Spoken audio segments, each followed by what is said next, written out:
नमस्कार दोस्तों। आज हमारे साथ एक ऐसे हमारे होनहार युवा यहाँ पर उपस्थित हैं जिन्होंने एक साधारण परिवार, यूँ कह लीजिए लोअर मिडिल क्लास फैमिली से निकलकर शिक्षा क्षेत्र में उच्च पायदान कहे जाने वाले आईआईटी से इन्होंने जो है मास्टर की डिग्री ली है। हमारे देश में जो है आईआईटी और आईआईएम दो उच्च पायदान के जो है शिक्षण संस्थान माने जाते हैं। तो बड़े गर्व की बात है कि आज हमारे मिडिल क्लास फैमिली से ऐसे ही युवा, एक होनहार युवा निकले हैं। और इसीलिए कहते हैं ना कि जो है ऊंची सोच और कड़ी मेहनत अगर हम फॉलो करते हैं तो सफलता आपके कदमों में होती है। पंखों से कुछ नहीं होता, पंखों से कुछ नहीं होता, हौसलों से उड़ान होती है। दोस्तों, मंजिलें उन्हीं को मिलती हैं जिनके सपनों में जान होती है। तो ये सही कहा गया है। आपके जो है सपने आपके मजबूत थे तो आज उस मुकाम पर आप पहुंचे हैं। तो आइए आपका परिचय आप ही से जानते हैं। हमारे व्यूअर्स को अपना परिचय आप प्लीज संक्षिप्त में दें। धन्यवाद मामा जी। मेरा नाम राजेंद्र सिंह नेगी।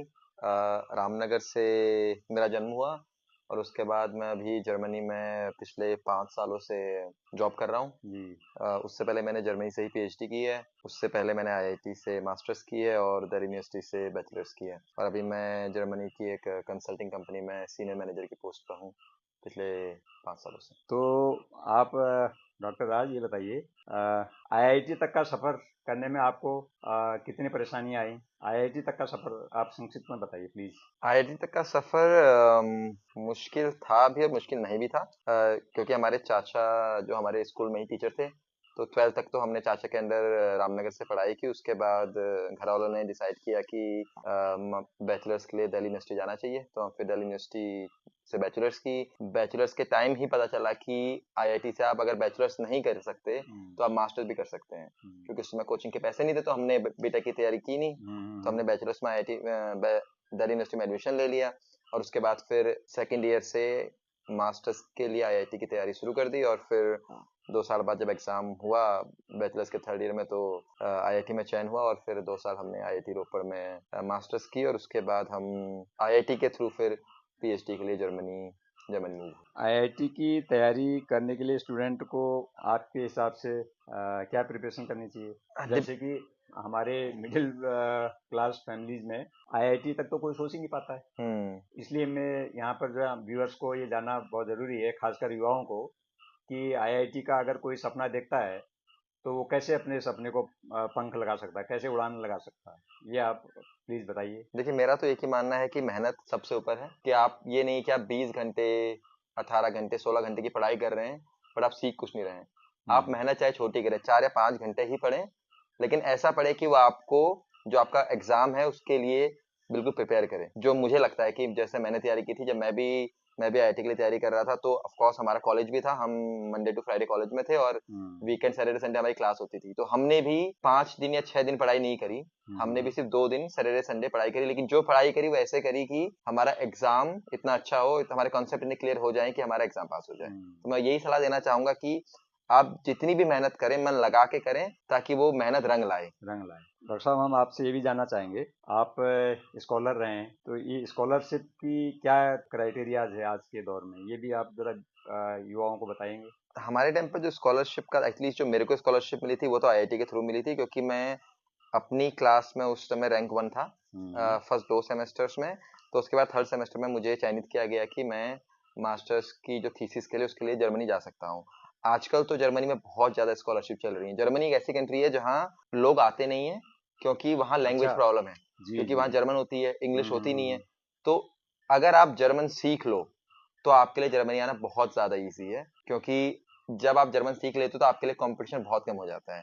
फॉर एग्जाम्पल कि अभी मान लो 10,000 बच्चे इंडिया से जा रहे हैं, तो उसमें से 9,500 बच्चे वो कोर्स करने जाएंगे जो इंग्लिश में है। अगर आपने जर्मन सीख ली तो आप उन बच्चों के अलावा जर्मन बच्चों के साथ भी पूल में शामिल हो जाते हैं। आपका कहना है लैंग्वेज कोर्स बहुत बहुत जरूरी है। जरूरी है। तो लैंग्वेज कोर्स करना चाहिए मेरे हिसाब से। हम्म। अगर आपको किसी भी कंट्री में जाना है अपार्ट फ्रॉम यूएस या यूके या कनाडा, जो इंग्लिश स्पीकिंग है, जिस भी non speak English speaking country में अगर आपको जाना है इजी तरीके से, वहाँ पे जो तो है आपको लैंग्वेज लैंग्वेज सीख लीजिए। बहुत बहुत बहुत। आसान, बहुत इजी रहता है जाना। तो डॉक्टर राज, आप बताएंगे जर्मनी में कार्य करने का अपना अनुभव बताइए, क्योंकि आप हिंदुस्तान का कल्चर अलग है, एकदम अलग परिवेश में जब आप गए तो वहाँ के लोग, जर्मन भाषा, जर्मन के लोग, वहाँ का कल्चर अलग अलग, सारी डिफरेंट इंडिया से।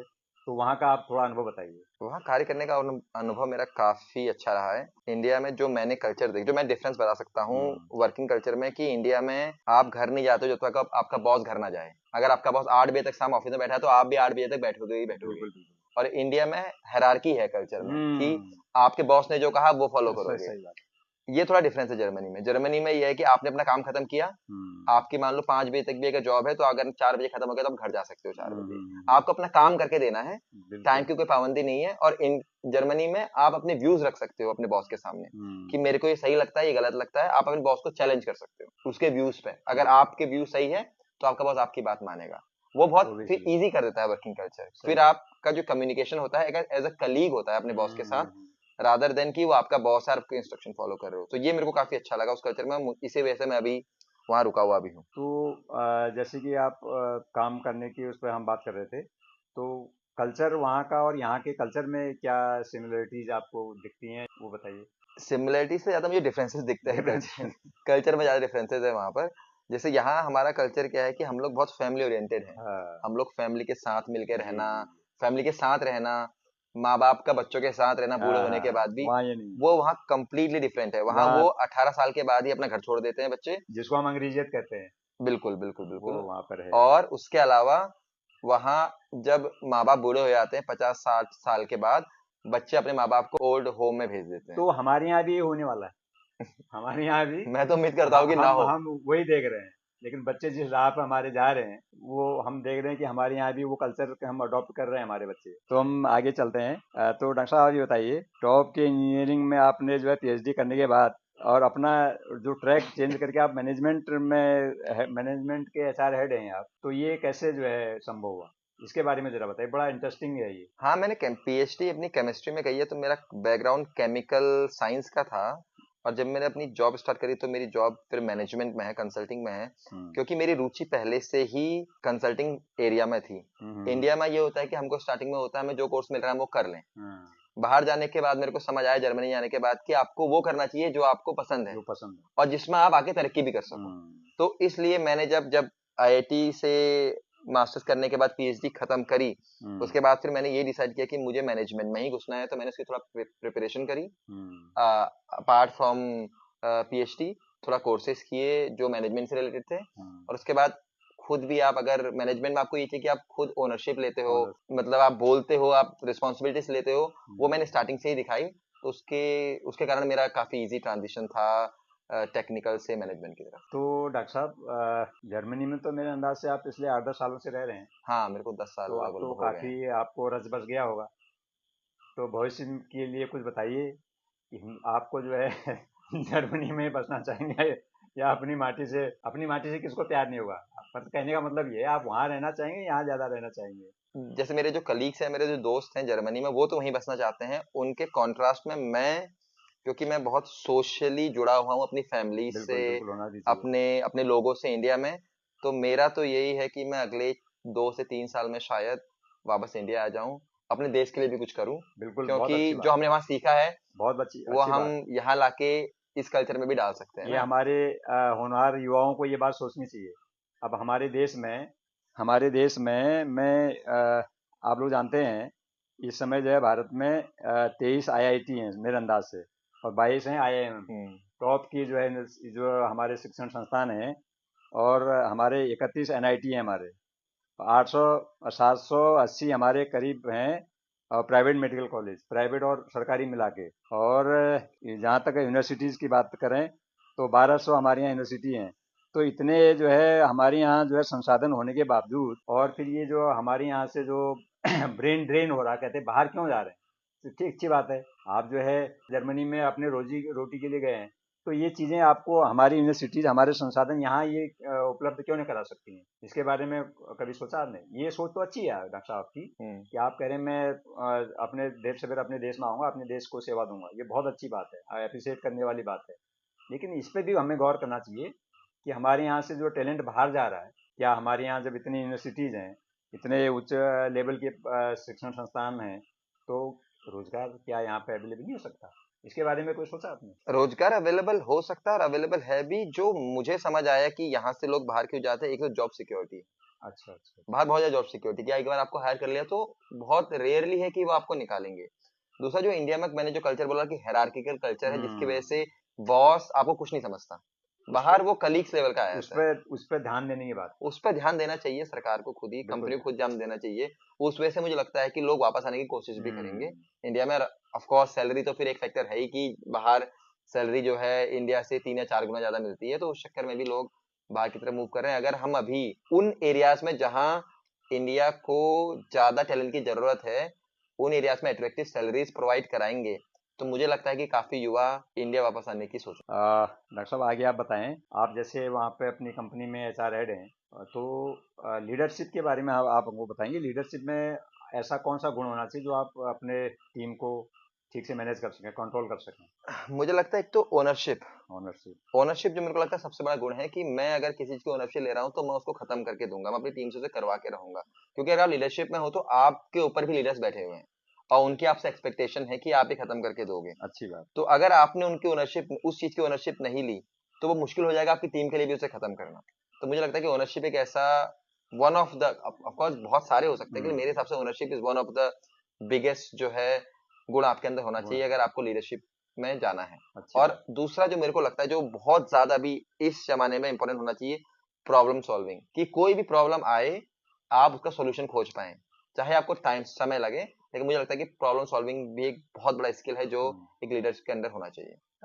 कुछ सवाल हमारे व्यूअर्स के लिए, युवाओं की तरफ से मैं आपसे पूछता हूँ। डॉक्टर साहब, क्या आईआईटी ही सफलता का रास्ता है? मेरे ये मेरे व्यूअर्स आपसे पूछ रहे हैं। नहीं, मेरे हिसाब से तो नहीं।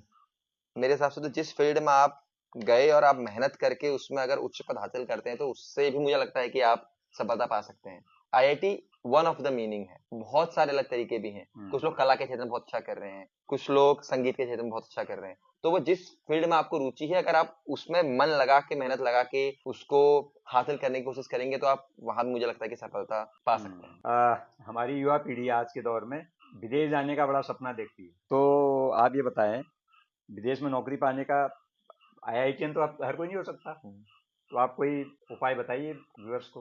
अ, सबसे इजी तरीका तो यह है कि आप, अगर आपको विदेश जाना है तो आप कोई कोर्स के लिए जाइए।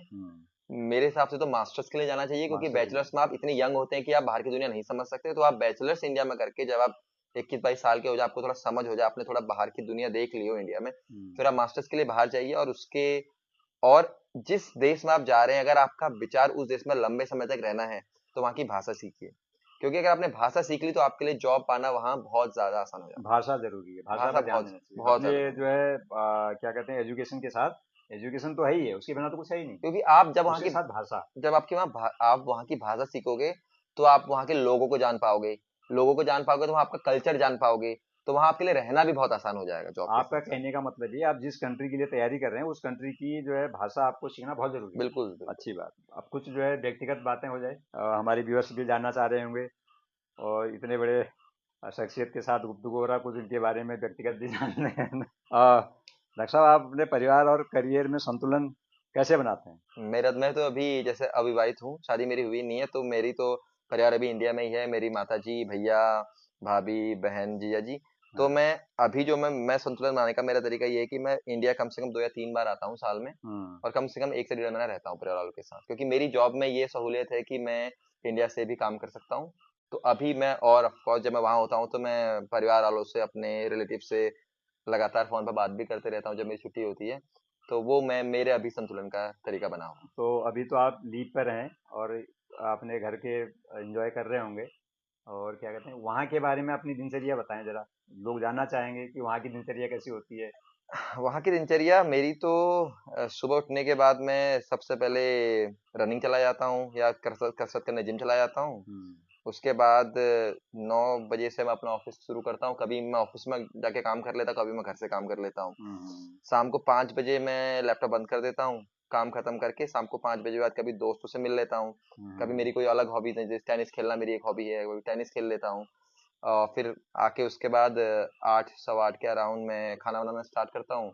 9 बजे तक खाना वाना खा के मैं 10 बजे तक अपना दिन समाप्त करके सोने चला जाता हूँ। तो ये हम्म। मेरा दिनचर्या है वीकडेज पर। वीकेंड में फिर मैं कभी दोस्तों के साथ दूसरे शहरों में घूमने और दूसरे शहरों को देखने चला जाता हूँ, क्योंकि हम भी लंबे रह चुके हैं, बट हमने भी इतने शहर देखे नहीं है। हम्म। तो मैं भी दोस्तों के साथ उनको दिखाने के लिए या घूमने के लिए काफी अलग अलग जगह लाया था। जैसे कि इतनी कम एज में आपने एक मुकाम पा लिया है, तो आप जो है हमारी व्यूअर्स को बताएं, आपकी अभी तक की सबसे बड़ी उपलब्धि आप किस चीज को मानते इस प्रश्न में तो सोचना हैं? पड़ेगा थोड़ा। थोड़ा अभी तक tough। की सबसे बड़ी उपलब्धि, मैं तो ये मानूंगा कि मेरा परिवार मेरी सक्सेस से खुश है। ये मैं अच्छी अपनी बात। सबसे बड़ी उपलब्धि अच्छी अच्छी मानूंगा कि अच्छी वो सेटिस्फाइड हैं कि जो मैंने किया वो अच्छा किया, अच्छी। उनका सर गर्व से ऊंचा है। ये मैं अपने जीवन की सबसे बड़ी और उपलब्धि फिर डॉक्टर मानूंगा। साहब ये भी तो उपलब्धि है ना, जो मैं कह रहा हूँ, इस कम उम्र में आप इस उच्च पायदान पे पहुंच चुके हैं। हम्म। ये अपने आप में उपलब्धि है। हम्म। हमारे लिए तो कम से कम मीडियम क्लास के लिए तो बहुत बड़ी उपलब्धि है। बिल्कुल क्योंकि बिल्कुल। हमारे घरों में क्या कहते हैं,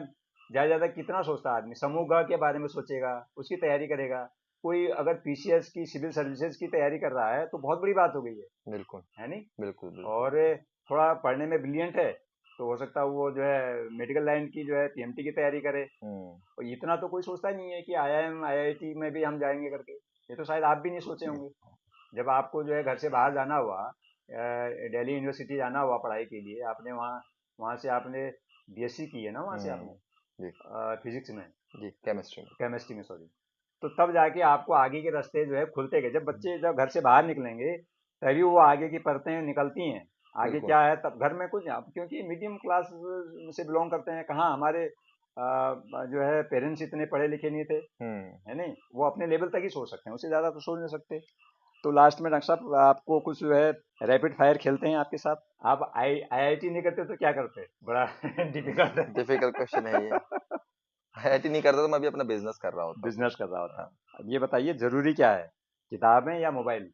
अब मोबाइल तो आजकल सब कुछ है, हम्म। आप बताइए। हालांकि मैं भी किताबें कम ही पढ़ता हूँ, लेकिन मुझे जो अभी तक लगता है कि किताबें ही बहुत ज्यादा इंपॉर्टेंट है। बिकॉज देश। द रीजन इज कि जिस व्यक्ति ने वो किताब लिखी है उसने अपने 50 से 70 साल की जीवन का एक्सपीरियंस एक 100 पन्ने की किताब में रख अच्छा, दिया है। आप ये मानते हैं आज के जमाने में मोबाइल की जब बात हो रही है तो हमारा ध्यान मोबाइल पे केंद्रित है, युवाओं का, बच्चों का। आज के जमाने में कोई आइंस्टीन दूसरा आ सकता है क्या? मुझे तो नहीं दिखता, आप बताइए। हाँ, मुश्किल है अगर किताबों पे ध्यान ना दे तो। बस इसलिए आप किताबों को फर्स्ट प्रायोरिटी देते हैं, अच्छी बात। तो आगे हम रैपिड फायर को आगे शुरू करते हैं। अच्छा कौन, भारत या जर्मनी? मैं तो इसका काफी डिप्लोमेटिक जवाब दूंगा कि डिपेंड करता है। अगर मेरे को मेरे देश अपनी की धरती। अगर मेरे को अपना व्यक्तिगत फैमिली सोना रिलेटेड उगले। वो देखना हो तो मैं भारत कहूंगा। हाँ। अगर मेरे को अपना प्रोफेशनल करियर देखना हो तो मैं जर्मनी कहूंगा। एक शब्द में सफलता की परिभाषा बताइए। मेरे हिसाब से सफलता की परिभाषा हर व्यक्ति के लिए अलग हो सकती है। मेरे लिए सफलता की परिभाषा है सेटिस्फेक्शन। सेटिस्फेक्शन। कि जो भी मैं कर रहा हूँ अगर मैं उसमें सेटिस्फाई हूँ तो मैं सफल हूँ। जिस फील्ड में आप जिस रुचि फील्ड में है। मैं हूँ, जो मैं कर रहा हूँ, अगर वो मुझे देता है सेटिस्फेक्शन तो मैं अपने आप को सफल समझता हूँ। क्योंकि अगर मैं सोचता हूँ अगर मैं मेडिकल लाइन में गया होता और मैं बहुत अच्छा भी कर रहा होता एज ए डॉक्टर, शायद मैं अपने आप को सफल नहीं मानता। क्या? क्योंकि मैं सेटिस्फाई नहीं होता, क्योंकि मेरा वो फील्ड नहीं था करने का। तो मुझे लगता है कि सेटिस्फेक्शन मेरे लिए, अगर जो मैं कर रहा हूँ अगर वो मैं उससे सेटिस्फाई हो रहा हूँ तो मेरे लिए अच्छी बात, सफलता है। अच्छी बात है। आप जिस भी फील्ड में हैं, आप उसको अपना 100% दीजिए, जी तो बिल्कुल। सफलता तो फिर आपके कदमों में बिल्कुल। है नहीं? तो डॉक्टर साहब आज का ये हमारे जो धमाकेदार गुफ्तगू को यहीं पे विराम देते हैं। आप जो है हम युवाओं को जाते जाते कुछ मैसेज दे के जाइए। मेरा जो युवाओं के लिए मैसेज रहेगा वो ये रहेगा कि आप ऊंची सोच रखें, बट लेकिन उसके लिए कड़ी मेहनत भी करें। आप सफल जरूर होंगे अगर आपने मेहनत करी और आपकी सोच काफी ऊंची है। क्योंकि हमने एज अ मिडिल क्लास, जैसा आपने कहा कि हम आजकल के मिडिल क्लास और पहले उस जमाने के मिडिल क्लास समूह गौ या इसके ऊपर नहीं सोचते उससे थे। ऊपर सोच नहीं होती और थी। अगर सोचते भी थे तो मेहनत नहीं करते थे, तो मैंने कभी नहीं, सफल अच्छी नहीं बात। होते थे। गाइडेंस नहीं। गाइडेंस नहीं थी। तो आज के जमाने में गाइडेंस के लिए आपने फोन है, बहुत सही सारे बात। साधन हैं। तो आप सोच ऊंची रखें और उसके लिए उतनी मेहनत करें, आप सफल जरूर होंगे। तो डॉक्टर राज, आपने आज मेरे व्यूअर्स को अपना बहुमूल्य समय दिया, उसके लिए आपका मैं तहे दिल से शुक्रिया अदा करता हूँ। Thank you. धन्यवाद। Thank you. नमस्कार।